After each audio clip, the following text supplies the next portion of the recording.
कहानी उस जमाने की है जब एक छोटे से गांव में रहने वाला एक लड़का था नामक अमृत। गांव की गलियों में उसका घर था जहां वह रोज खुदाई करता और सबसे अच्छा मित्र बनने के लिए प्रयासरत रहता। एक दिन गांव में एक रहस्यमय भूल भुलैया मिला। लोग कहते थे कि भूल भुलैया में छुपा हुआ अमृत का खजाना है। अमृत को यह सुनकर उत्साहित हो गया और वह निर्णय करता है कि वह खोजने का प्रयास करेगा। अमृत ने भूल भुलैया की यात्रा शुरू की।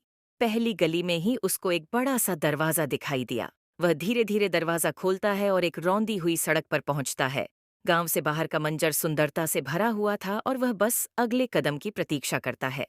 सड़क चौराहे पर एक साधु बैठा होता है जो अमृत को एक सवाल पूछता है, तू इस भूल भुलैया में क्यों आया है? अमृत कहता है, मैं खोज में हूँ, खजाना ढूंढने के लिए। साधु मुस्कुराते हुए कहता है, खजाना उसी के लिए है जो सच्चे दिल से ढूंढे।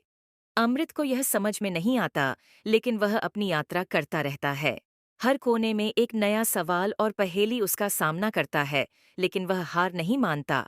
सवालों के जवाब उसे आते जाते हैं और वह अगले स्तर की ओर बढ़ता है। समय के साथ अमृत का मानसिकता में एक परिवर्तन होता है।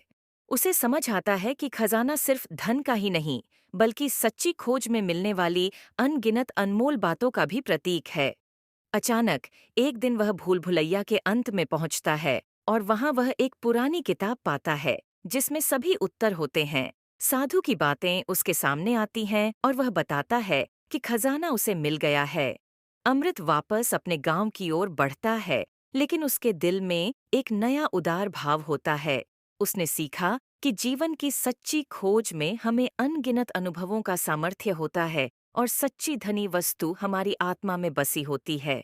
गांव वाले उसके साथ खुशियों के समय मनाने लगते हैं और अमृत को गांव का ही एक खजाना मान लेते हैं।